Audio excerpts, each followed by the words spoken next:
All right, 131, folks. What we're looking at this week is a particularly interesting document, at least I think it is, and I'm a history geek, is the Virginia Slave Codes from 1705.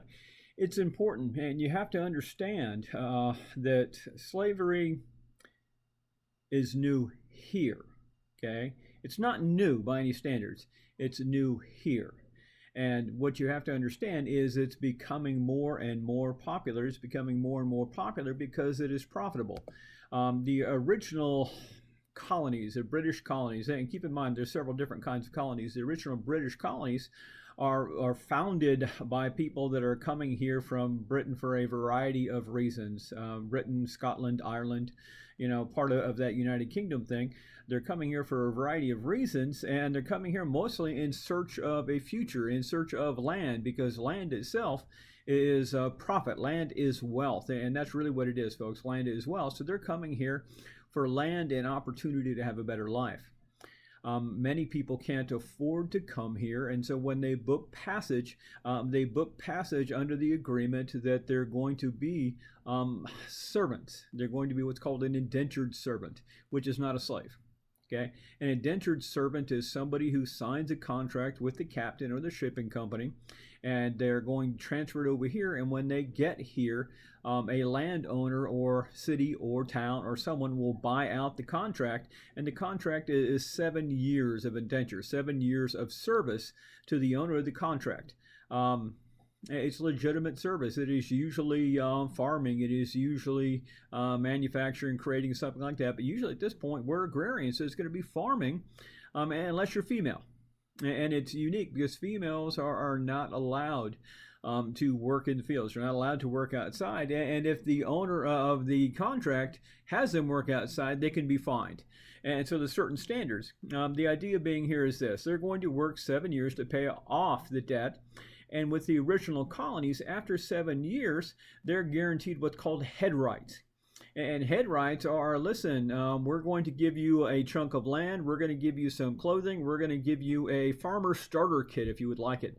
Enough to go ahead and here's your land. You can go ahead and start your own farm after this 7 years. Now, in the beginning, hey, Virginia Company has a huge die-off rate already. It's got an 80% die-off rate. And so originally this bargain, as far as indentured servitude, is pretty good for the landowners because most of the people don't last 7 years. They die off, so they never actually have to pay off the contract.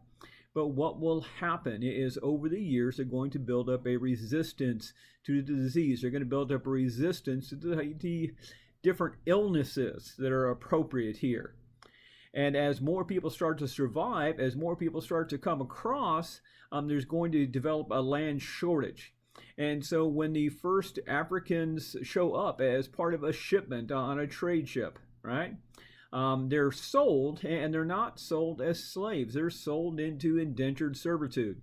The very first Africans that come here, folks, are not slaves. They are given an indenture, and when they work off the indenture, they're going to be set free, just like everyone else that works off an indenture. But what will happen is we'll start to see a transition. We'll start to see a transition into what we call chattel slavery. Slavery in Africa, slavery in the Middle East is different than slavery here. Slavery in Africa exists, and we'll talk about that more as we go along. It's a fact of war. When you fight, you don't kill everyone. You capture people. You take those captured people. They become slaves, and they do a lot of the work. They do a lot of the manual labor. They're treated at some points as a lower member of the family. The idea being that eventually they might work or buy their freedom. That's not the way it shifts here. It becomes chattel slavery. Chattel slavery means that the slave becomes property. And what is happening at this particular point, we're looking that indentured servitude, it's starting to dwindle. It's starting to dwindle because less people are coming. It's not as profitable. The idea of giving away land and what's becoming relatively crowded. It's relatively crowded because we can only expand these colonies so far because we're bumping up against the mountains. We're bumping up against the other colonies. We're bumping up against the Native Americans who seem to think they have a right to land here too. And so there's a land restriction. Well, by shifting to slavery, by shifting the qualifications to Africans. So we're saying, listen, they are slaves, they're no longer indentured servants. They don't have to give up land.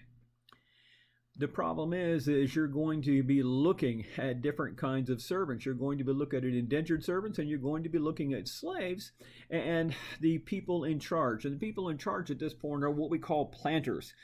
Planters, we're going to get a qualification a little bit later on, but the planters are people that generally own 80 to 100 slaves or more. That's a lot of slaves, folks. That's a lot of people working for you.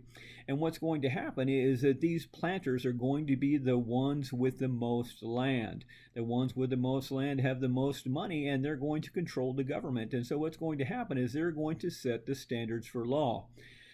They realize that there's an increasing amount of slaves, a decreasing amount of indentured servants, and what they want to do is they want to delineate, they want to define. Listen, this is an indentured servant, and this is a slave, and this is the difference.